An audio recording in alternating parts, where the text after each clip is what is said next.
तेन की बुद्धिमानी व चतुराई के कारण सभी उसे बहुत प्यार करते थे, परंतु राजगुरु उससे ईर्ष्या करते थे। राजगुरु के साथ कुछ चापलूस दरबारी भी थे, जो उनके विचारों से सहमत थे। एक दिन सभी ने मिलकर तेन को अपमानित करने के लिए एक योजना बनाई।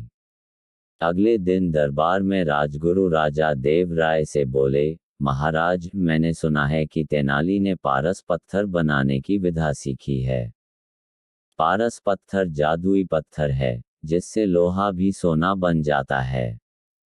यदि ऐसा है, तो राजा होने के नाते वह पत्थर प्रजा की भलाई के लिए मेरे पास होना चाहिए।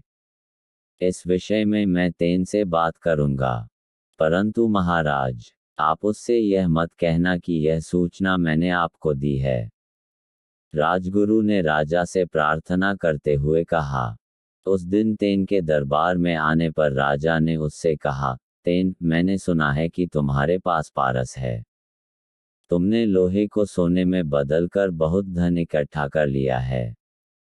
तेन बुद्धिमान तो था ही, सो वह तुरंत समझ गया कि किसी ने राजा को उसके विरुद्ध झूठी कहानी सुनाकर उसे फंसाने की कोशिश की है।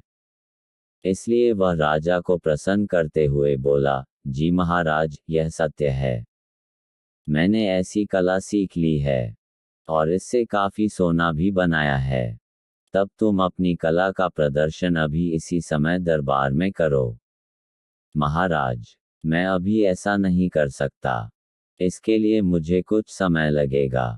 कल सुबह मैं आपको लोहे को सोने में परिवर्तित करने की कला दिखाऊंगा। राजगुरु व उसके साथी समझ गए कि तेन अब फंस गया है, लेकिन वे यह जानने को उत्सुक थे कि तेनालीराम इस मुसीबत से छुटकारा पाने के लिए क्या करता है। अगले दिन तेन गली के एक कुत्ते के साथ दरबार में आया। उस कुत्ते की पूंछ को उसने एक नली में डाला हुआ था।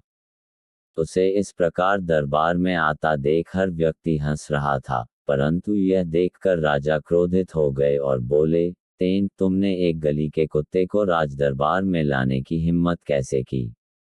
महाराज, पहले आप मेरे प्रश्न का उत्तर दीजिए।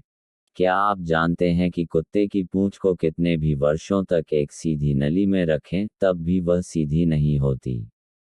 वह अपनी कुटिल प्रकृति को कभी नहीं छोड़ सकती। हाँ, मैं इसके बारे में जानता हूँ। राजा ने उत्तर दिया। महाराज, यहाँ मैं इसी बात को तो सिद्ध करना चाहता हूँ। तेनराम बोला, अरे तेन, मूर्खों के समान बात मत करो। कुत्ते की पूंछ कभी सीधी हुई है जो तुम मुझसे पूछ रहे हो? बल्कि तुम जानते हो कि तुम इस कुत्ते की पूंछ को सीधा नहीं कर सकते हो, क्योंकि यह उसकी प्रकृति है।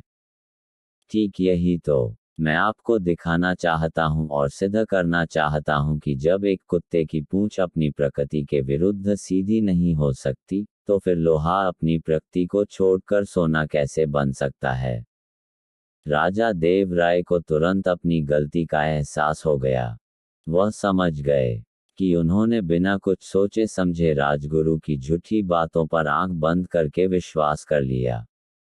उन्होंने राजगुरु से तो कुछ नहीं कहा, परंतु तेन को उसकी चतुराई के लिए पुरस्कृत किया। राजगुरु व उनके साथी दरबारियों ने शर्म से झुका लिया, क्योंकि उन लोगों के लिए यही अपमान व दंड था। इसके बाद तेनराम के खिलाफ कुछ भी कहने की उनकी हिम्मत नहीं होती थी।